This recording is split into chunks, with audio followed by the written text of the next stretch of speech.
ndërsa një tjetër që kishim këtu komshi, që kishte 7 vite punë në minier, kishte punuar në minier në Valiasit, i kishte të shënuar në Libres për bukuri, i thanë nuk ta njohëm këtë, se duhet të investigesh atë regjistrin ku janë bërë pagesat. Kërkojnë atë që nuk është, që nuk ekziston. Pra, dhe vari vetëm binaku në ndjes pas, se përmënda një emër të më falin qytetarët. Pra të punosh minier në Valias, në Qymyr, dhe të mos të njohën vitin e pensionit, krim më të madh nuk ka. Kryeministri që Sali Berisha. Kështu që është një politikë anti-njerëzore, antikombëtare, e iniciuar, e urdhëruar, e komanduar dhe e drejtuar direkt nga Illuminati, direkt nga masonët, direkt nga ata që qeverisin botën, direkt nga ai Klaus Schwab, direkt nga ajo Christine Lagarde, që ta din shqiptarë, se nuk e din. Christine Lagarde ka deklaruar, e kam aty, deklarat në saj ka thënë, moshat e treta janë barë e rëndë për ekonominë. Që do të thotë që zhdukini.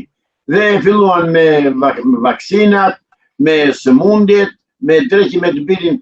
Pra është një politik e globalistëve, e anti-njerëzorve, e kriminelve botëror që janë masonët, për të zhdukur moshat e treta dhe për të reduktuar popullsinë. Po kanë kohë merren edhe me ne avokatë, se ne 1,5 milion kemi mbetur këtu.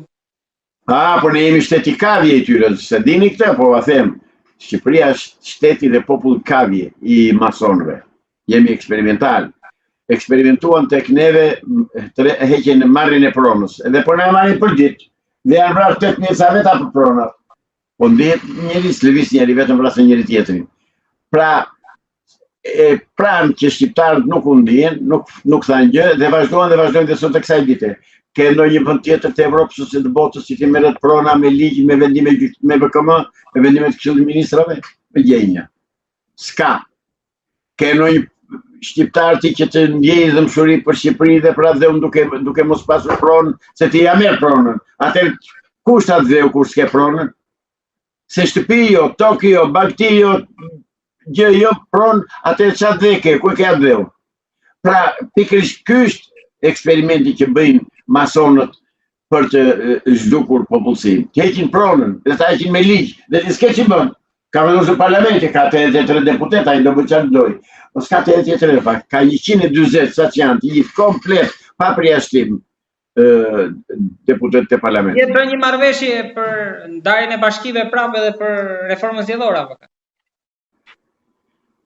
Ata s'ka nevojë të bëjnë marrëveshje, kështu që marrëveshjen e ti, marrëveshjen e kanë bërë ata. E kanë bërë marrëveshjen. Dhe po ta them unë, në Tiranë do bëhet, nëse do bëhet zgjedhje, nuk e di se çfarë mund të ndodhë, atë bashkinë me Roberta Manastiliu. Pra ky Florian Bina jo, beson. Ose nuk merr gjë Floriani. Florianin e kanë fasadat ata për të thënë që ja, kemi dhe opozitë.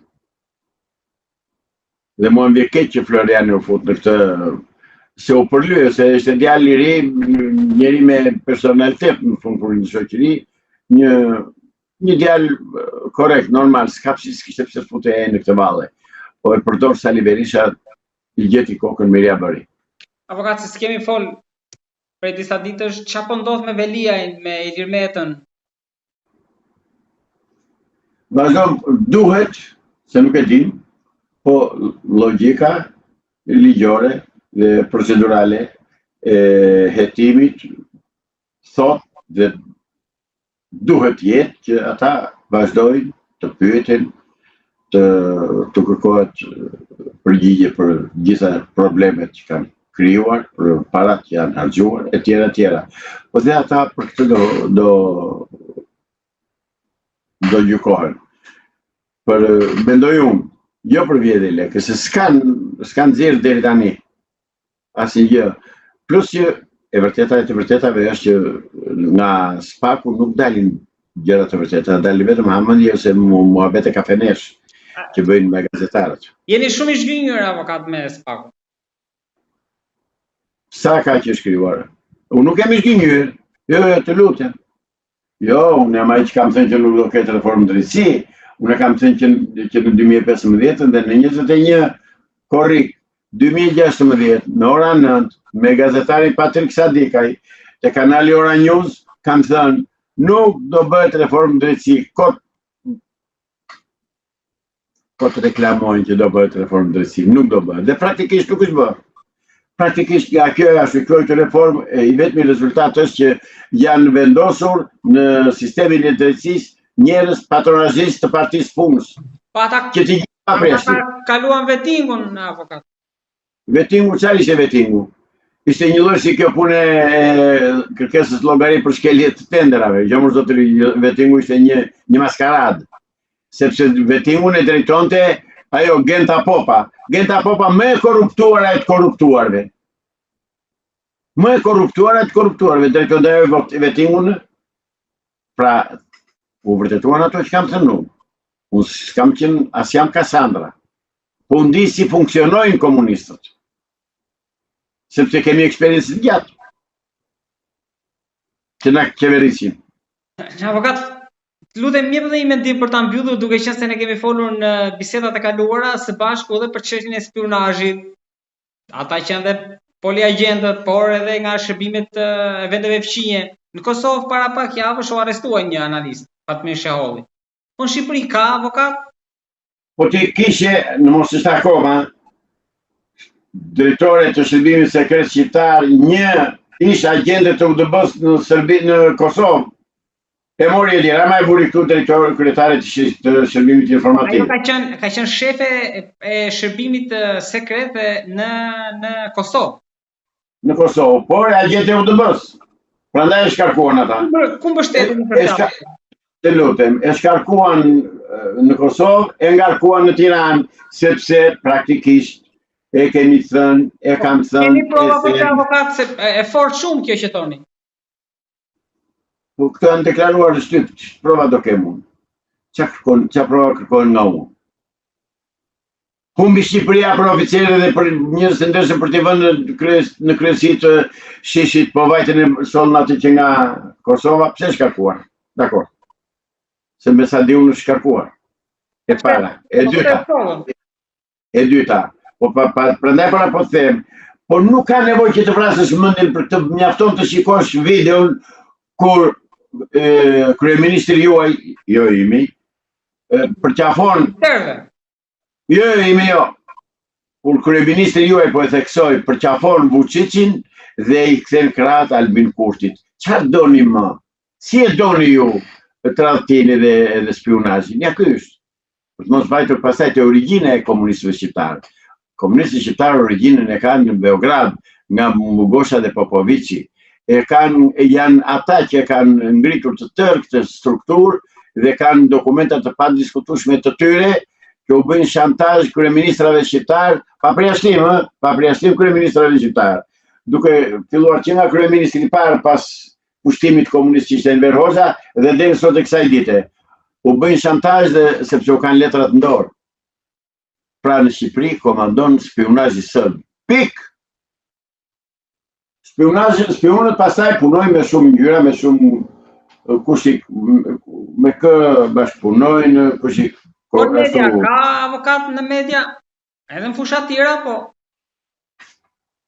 Di që greket kanë, Pangalo ka deklaruar dhe ka thënë ne paguajmë në media shqiptare rreth $50 milion në vit për të bërë politikën tonë. Dhe kjo ka qenë e vërtet. Media shqiptare asnjëherë s'flet, ma prove vetë në shteg. Më gjej një rast që media shqiptare ka bërë një emision për luftat që ka bërë Greku ndaj nesh. Më gjej një politikan shqiptar që ka thënë që Greqia na ka sulmuar. Edhe kemi bërë luftë me ta, qoftë në para luftës, para shpalljes pavarësisë edhe pas shpalljes pavarësisë. Më duket se jemi në ditët e përvjetorit për rastin e Kacifasit, avokat, me që erdhëm këtu. Ju kujtohet ajo ngjarje? Kacifasi ishte një terrorist i Mavis, ose i Krishtia Vgjitve, domethënë i agimit të ashtë. Ai doli me armë në mes të fshatit në Bulerat, doli me armë automatik me Kalashnikov, dhe pa dyshim që do azisoj se uniformën e luftës Laramanen dhe Kalashi nuk i mori për të bërë gjë në bulevard. I mori për të vrarë njerëz, dolli për të vrarë njerëz, nuk dolli kohë, dolli për terror. Tjetër punë sa e realizoi. Që eliminuan, ja bën shumë mirë sepse aja për atë dolli.